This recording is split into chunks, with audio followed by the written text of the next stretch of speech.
CG board कक्षा 10वीं के हिंदी सब्जेक्ट का ब्लूप्रिंट देख लेते हैं। ब्लूप्रिंट के हिसाब से ही आपको तैयारी करना है, क्योंकि सारे प्रश्न ब्लूप्रिंट के हिसाब से आते हैं। अब ब्लूप्रिंट के हिसाब से आपको देखना कैसे प्रश्न को और कैसे तैयारी करना है, चलो इसके बारे में जिक्र करते हैं।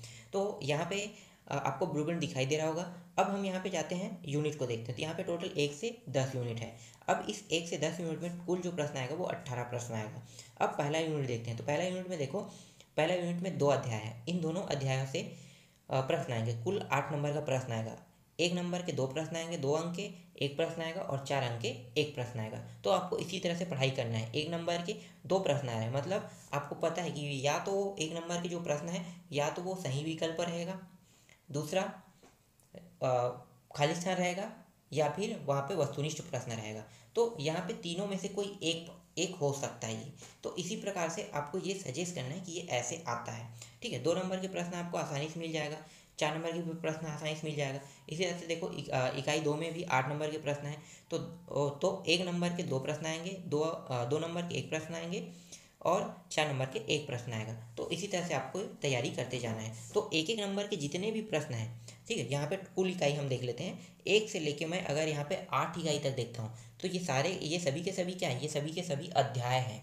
अब अध्याय से प्रश्न आना, ये सभी के सभी क्या है, अध्याय है। तो कुल जितने भी अध्याय हैं वहाँ पे जो प्रश्न उत्तर है ना, वो प्रश्न उत्तर ही प्रश्न में आएंगे।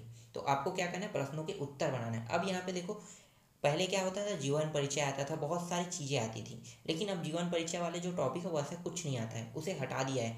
सीधा आपको क्या दिया जाएगा, प्रश्न दिया जाएगा, उसका आपको उत्तर देना है। तो और भी आसान कर दिया है। तो आपको सिर्फ प्रश्न उत्तर पढ़ना है, कोई जीवन परिचय इसमें नहीं पढ़ना पड़ेगा आपको। तो सीधी बात है, जीवन परिचय नहीं पढ़ना पड़ेगा। तो अब आपको जानकारी मिल गया कि कैसे पढ़ना है। अब यहाँ पे थोड़ा सा मैं आपको जानकारी देता हूँ 4 नंबर वाले प्रश्न में।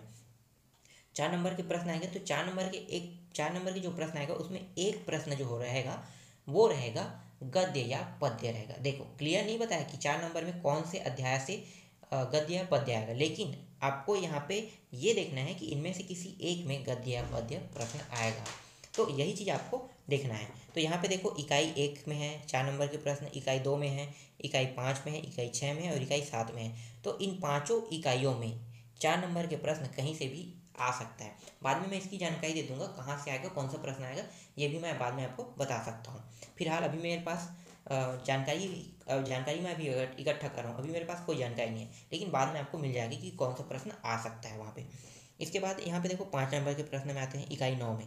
इकाई 9 में 10 नंबर का प्रश्न आएगा, जिसमें अपठित गद्यांश 5 नंबर का रहेगा और पत्र लेखन 5 नंबर का रहेगा। अब पत्र लेखन कौन सा आएगा इसकी जानकारी कहीं पे भी नहीं दिया है, इसलिए मैं यहाँ पे डायरेक्ट आपको ब्लूप्रिंट के हिसाब से बता रहा हूँ, ठीक है।